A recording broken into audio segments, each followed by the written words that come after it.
Welcome to the first Monday update of the month of December. It is December 1st, 2025. And hey, as a reminder, Giving Tuesday is tomorrow, and we have some ads and things placed up around the website. I would like to remind everyone that while all of this content is free to you, it costs me money. And this website runs on donations. So tomorrow is a great opportunity for you to give as much as you feel comfortable giving, or maybe even get a little uncomfortable. We could use the support. So today's story comes from Gun Control California, where they have more gun laws than anywhere else in the nation. And sadly, we can see the result of that. At least 4 people were killed and 10 others wounded in a shooting at a banquet hall in Stockton, California on Saturday, local authorities said. It is a sad and tragic event, and our thoughts and prayers go to the victims and their families. There were 10 people who were shot who are still alive. 4 have already died. Some of them are children, so let's keep that in mind. But we have to remember also that this is California. California, from Breitbart, has more gun control than any other state in the union.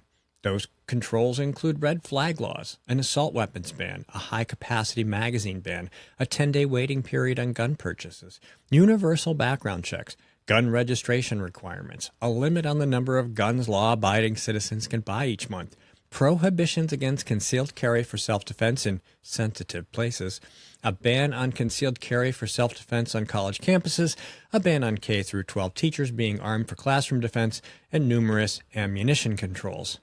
At the beginning of 2025, 25 new or amended gun control laws went into effect in the state of California. Some of those included what was mentioned in the Breitbart piece, but they also have AB 1483, which strengthens a rule against applying for more than one handgun in a 30-day period. The bill removes an exemption for private party transactions. AB 1598 requires firearms dealers to provide consumers with a pamphlet covering the reasons for and risks of firearm ownership.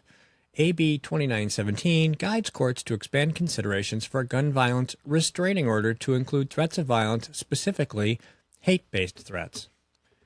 Well, this is Stockton, California. Let's keep that in mind. Stockton, by the way, according to citydata.com, is more dangerous than 96% of cities in America. Their violent crime rate is usually 3 times that of the U.S. average. Their property crime rate is at least double the national average.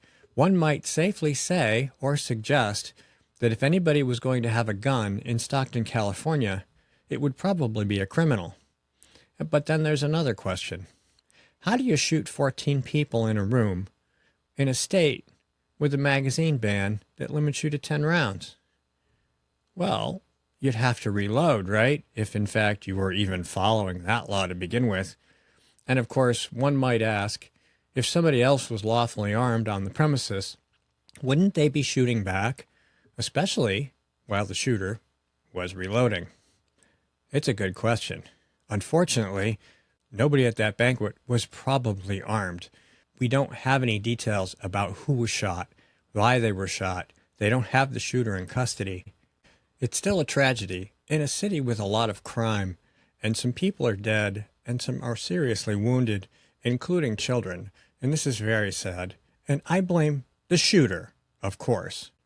I blame California and Governor Newsom and the Democrats who run it, because if even one person is in that building and they are armed and they are prepared, fewer people would have died, and the shooter might be dead. Welcome to December. Don't forget about Giving Tuesday, and don't forget about Grok Talk tonight at 8 o'clock. I have no idea what we're going to talk about, but I'll get it done before we get there. Talk to you tomorrow.